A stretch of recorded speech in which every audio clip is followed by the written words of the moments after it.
Good morning, good evening, and good afternoon. Again, also out of order. Maybe I'll get it right the third try. Who the hell knows? But like I said, I guaranteed a second video, and spoiler alert, I cheated a little, and I looked ahead to see the story. The third story that would be a potential story for today is about a page and a half. So yeah, you're getting 3 stories today. Woohoo! A story for each month I missed. If you're lucky and the other one's short, or I feel like it, which you might get this privilege, I'll get a 4th one out with it. I know, shocking, revolutionary stuff right here. But without further ado, we still got the second story to go through. So, that's right. A haunted temple in Inaba province. About the year 1680, there stood a temple, an old temple, on a wild pine-clad mountain near the village of Kisaichi in the province of Inaba. The temple was far upon in a rocky ravine. So high and thick were the trees, they kept out nearly all daylight, even when the sun was at its highest.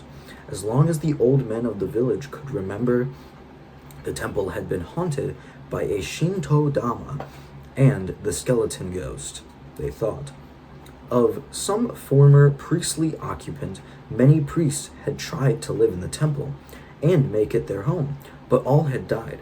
No one could spend a night there and live at last. In the winter of 1701, there arrived at the village of Kisaichi a priest who was on a pilgrimage. His name was Jogen, and he was a native of the province of Kai. Jogen had come to see the haunted temple. He was fond of studying such things. Though he believed in the Shinto Dama form of spiritual return to earth, he did not believe in ghosts. As a matter of fact, he was anxious to see a Shinto Dama and, moreover, wished to have a temple of his own. In this wild mountain temple, with a history which fear and death prevented people from visiting or priests inhabiting, he thought that he had a real good thing, to put in vulgar English. Thus he had found his way to the village on the evening of a cold December night, and had gone to the inn to eat his rice and to hear all he could about the temple. Jogen was no coward. On the contrary, he was a brave man, and made all inquiries in the calmest manner. "Sir," said the landlord, "your holiness must not think of going to this temple, for it means death. Many good priests have tried to stay the night there, and every one has been found the next morning dead, or has died shortly after daybreak without coming to his senses. It is no use, sir, trying to defy such an evil spirit as come to this temple. I beg you, sir, to give up the idea. Badly as we want a temple here, we wish no more deaths, and often think of burying down this old haunted one and building a new one." Jogen, however, was firm in his resolve to find and see the ghost. "Kind sir," he answered, "your wishes are for my preservation, but it is my ambition to see a Shinto Dama, and if prayers can quiet it, to reopen the temple, to read its legends from the old books that must lie hidden therein, and to be the head priest of it generally." The innkeeper, seeing that the priest was not to be dissuaded, gave up the attempts and promised that his son should accompany him as a guide in the morning, and carry sufficient provisions for a day. Next morning was one of brilliant sunshine, and Jogen was out of bed early, making preparations. Kosa, the innkeeper's 20-year-old son, was tying up the priest's bedding and enough boiled rice to last him nearly 2 full days. It was decided that Kosa, after leaving the priest at the temple, should return to the village, for he, as well as every other villager, refused to spend a night at that weird place. But he and his father agreed to go and see Jogen on the morrow, or, as some grimly put it, to carry him down and give him an honorable funeral and decent burial. Jogen entered fully into this joke, and shortly after left the village with Kosa carrying his things and guiding the way. The gorge in which the temple was situated was very steep, and wild. Great moss-clad rocks lay strewn everywhere. When Jorgen and his companions had got halfway up, they sat down to rest and eat. Soon they heard voices of persons ascending, and ere long the innkeeper and some 8 or 9 of the village elders presented themselves. "We have followed you," said the innkeeper, "to try once more to dissuade you from running to a sure death. True, we want the temple opened and the ghosts appeased, but we do not wish it at the cost of another life. Please consider." "I cannot change my mind," answered the priest. "Besides, this is the one chance of my life.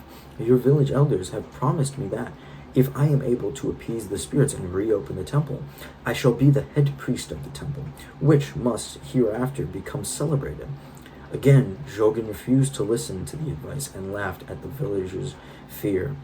Shouldering the package that had been carried by Kosa, he said, "Go back with the rest. I can find my own way now, easily enough. I shall be glad to return to you tomorrow with carpenters, for no doubt the temple is in sad want of repair, both inside and out. Now, my friends, until tomorrow, farewell. Have no fear for me, I have none for myself." The villagers made deep bows. They were greatly impressed by the bravery of Jorgen, and hoped that he might be spared to become their priest. Jorgen, too, in his turn, bowed, and then began to continue his ascent. The others watched him as long as he remained in view, and then retracted their steps to the village. Kosa thanked the good fortune that had not been necessitated in having to go to the temple with the priest, and return in the evening alone. With 2 or 3 people, he felt brave enough put to be here in the gloom of the wild forest, and here the haunted temple alone. No, that was not in his line. As Jorgen climbed, he came suddenly in sight of the temple, which seemed to be almost over his head. So precipitous were the sides of the mountain, and the path filled with curiosity, the priest pressed on in spite of his heavy load, and some 15 minutes later arrived, panting, on the temple platform, or terrace, which, like the temple itself, had been built on driven piles of scaffolding. At first glance, Jorgen recognized the temple as large, but lack of attention had caused it to fall into great dilapidation. Rank grasses grew high above his sides. Fungi and creepers abundant upon the damp, sodden posts and supports so rotten. In fact, did these appear, the priest mentioned in his written notes that evening that he feared in spirits less than the statue of the posts which supported the building. The state of the posts which supported the building. Cautiously, Shogun entered the temple and saw that there was remarkably large and fine gilded figures of the Buddha, besides figurines of many saints. There were also fine bronze and vast vases, drums of which the parchment had rotten off, incense burners or koros, and other valuables or holy things. Behind the temple were the priests' living quarters, evidently before the ghost time. The temple have been 5 or 6 priests ever present to attend to it, and to some people who came to pray. The gloom was oppressive, and as the evening was already approaching, Jorgen bethought himself of light. Unpacking his bundle, he filled a lamp with oil and found temple sticks for the candles which he had brought with him. Having placed one of these on either side of the figures of the Buddha, he prayed earnestly for 2 hours, by which time it was quite dark. Then he took his simple meal of rice and settled himself to watch and listen, in order that he might see inside and outside the temple at the same time. He had chosen the gallery, concealed behind an old column. He waited in his heart, disbelieving in ghosts, but anxious, as his notes said, to see a Shinto Dhamma. For some 2 hours he heard nothing. The wind, such little there was, sighed round the temple and through the stems of the tall trees. An owl hooted from time to time, bats flew in and out, A fungusy smell prevailed the air. Suddenly, near midnight, Shogun heard a rustling in the bushes below him, as if somebody was pushing through. He thought it was a deer, or perhaps one of the large red-faced apes. So fond of the neighborhood of high and deserted temples, perhaps even it might be a fox or a badger. The priest was soon undeceived at the place whence the sound of the rustling leaves had come. He saw a clear and distinct shape of a well-known Shinto Dharma. It moved first one way, then another, in a hovering and jerky manner, and from it a voice, as distant buzzing, proceeded. But, horrors of horrors, what was that standing among the bushes? The priest's blood ran cold. He stood the luminous skeleton of a man in loose priest clothes, with glaring eyes and a parchment skin. At first, it remained still, but as the Shinto Dhamma rose higher and higher, the ghost moved after it. Sometimes visible, sometimes not. Higher and higher came the Shinto Dhamma until finally the ghost stood at the base of the great figure of the Buddha and was facing Jogen. Cold beads of sweat stood out on the priest's forehead. The marrow seemed to have frozen in his bones. He shook so that he could hardly stand, biting his tongue to prevent screaming. He dashed for the small room in which he had left his bedding, and having bolted himself in, proceeding to look through the cracks between the boards. Yes, there was the figure of the ghost still seated near the Buddha, but the Shinto Dhamma had disappeared. None of Jogen's senses left him, but fear was paralyzing his body, and he felt himself no longer capable of moving. No matter what should happen, he continued in laying position to look through the hole. The ghost sat on, turning only its head sometimes to the right, sometimes to the left, sometimes looking upwards. For full an hour, this went on. Then the buzzing sound began again, and the Shinto Dhamma reappeared, circling and circling around the ghost's body, till the ghost vanished, apparently having turned into the Shinto Dhamma, and after circling around the holy figures 3 or 4 times, it suddenly shot out of sight. Next morning, Koso and 5 men came up to the temple. They found the priest alive, but paralyzed. He could neither move nor speak. He was carried to the village, dying before he got there.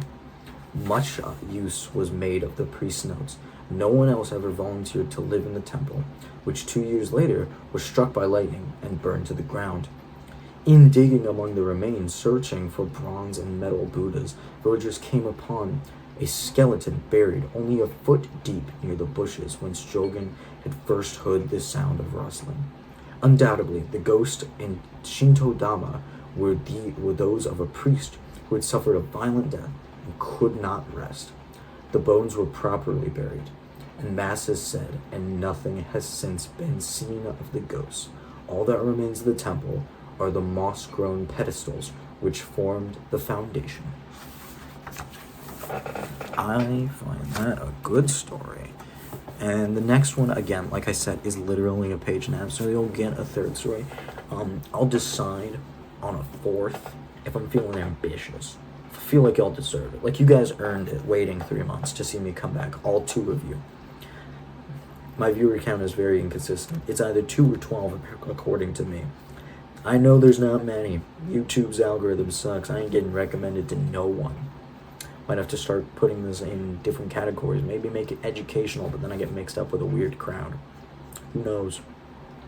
Either way, not bad. Good story. As I've said before, good afternoon, good evening, and good night.